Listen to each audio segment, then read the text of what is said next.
J'aimerais les repousser dans l'autre sens. Repousser, autant que possible. On va voir si notre robot est influençable mentalement. Oui, hop, hop. L'esprit peut-il influencer la matière? C'est pour répondre à cette question qu'un physicien allemand a conçu ce robot, baptisé générateur numérique aléatoire. Le docteur René Péoc connaît bien l'engin. C'est grâce à lui qu'il a obtenu sa thèse de médecine en 1986. Des travaux révolutionnaires que Mario aimerait reproduire.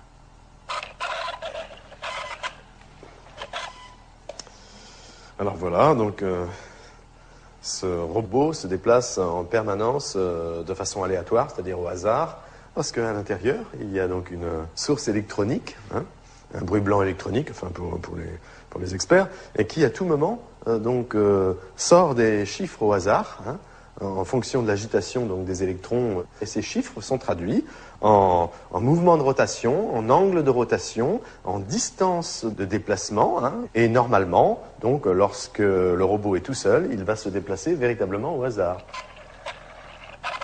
Pourquoi on fait cette recherche?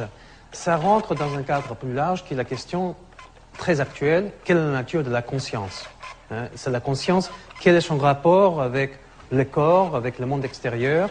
Et le but ici, c'est de voir effectivement si la conscience, quelque part, s'étale en dehors de ce qu'on peut appeler le corps physique, le cerveau. Donc ça, c'est un premier système, une première approche pour voir si effectivement l'esprit, d'une manière ou d'une autre, soit consciemment ou soit inconsciemment, a une petite influence sur la matière. Toutefois, il s'éloigne un petit peu. Un tout petit peu. Il faut être patient et jamais se déconcentrer. C'est en étudiant des poussins que René Péoc a eu l'idée de sa thèse de médecine. Il travaille alors dans un laboratoire de biologie animale quand il découvre la théorie dite de l'empreinte, élaborée par le prix Nobel Konrad Lorenz. Fasciné, René vérifie d'abord la théorie sur lui-même avant de la tester avec le petit robot. Qu'est-ce que vous faites là, René ? Eh bien, je conditionne un petit poussin pour qu'il m'adopte exactement comme si c'était sa mère. C'est la théorie de l'empreinte, hein, découverte par Konrad Lorenz, qui démontrait que des petits oiseaux pouvaient, dès la naissance, adopter n'importe quel objet qui bouge et qui fait du bruit à proximité de lui. Ça peut être un humain, ça peut être un robot. Là, en l'occurrence, avec ce poussin, c'est sur moi, et plus particulièrement d'ailleurs sur les chaussures. Et donc, il a absolument besoin de me voir régulièrement. Sinon, il va se laisser dépérir. C'est ainsi que la cave de René Péoc se transforme en poulailler. L'objectif du chercheur, conditionner des poussins pour qu'ils adoptent le générateur numérique aléatoire comme leur mère. Pour cela, chaque poussin doit passer au minimum 1 heure par jour pendant 1 semaine au contact du petit robot. Et ça marche. Il faut qu'il se reconditionne un petit peu. Privé de sa mère poule, dès la naissance, ce poussin développe une affection toute particulière pour le robot. Le but de l'expérience, c'est de mettre le poussin dans une cage transparente et de voir si le robot, qui normalement fonctionne au hasard dans toutes les directions, va avoir une trajectoire complètement perturbée, soit vers la cage, soit à l'opposé.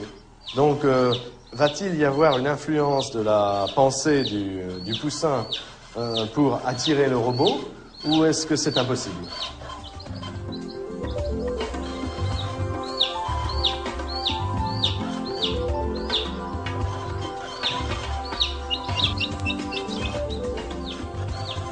Pour chaque expérience, la trajectoire du robot s'inscrit sur une feuille témoin.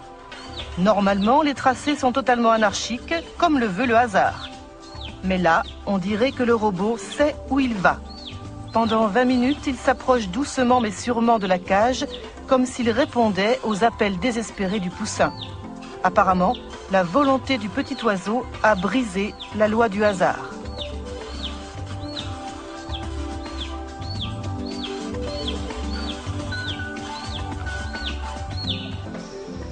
Pendant 4 ans, René Péoc réalise 600 expériences avec 2500 poussins.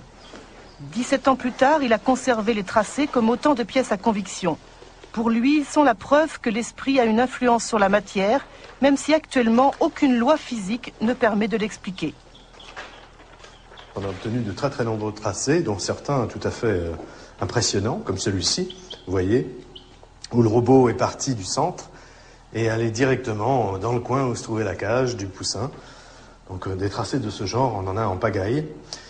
On a fait la moyenne statistique de tous ces tracés. Bon, certains peuvent donner de mauvais résultats et aller dans la direction opposée, mais en moyenne, on a obtenu un robot qui s'est déplacé 2,5 fois plus souvent vers la cage que dans la zone opposée.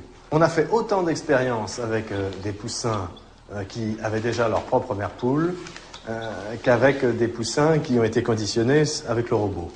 Dans ces cas-là, lorsque le poussin a sa propre mère poule naturelle, il n'est pas intéressé par le robot, et le robot se déplace conformément au hasard dans toutes les directions. Donc c'est bien le conditionnement opéré sur le poussin qui est responsable de la différence de trajectoire du robot. Alors, en fait, pour l'instant, on ne sait pas expliquer le phénomène.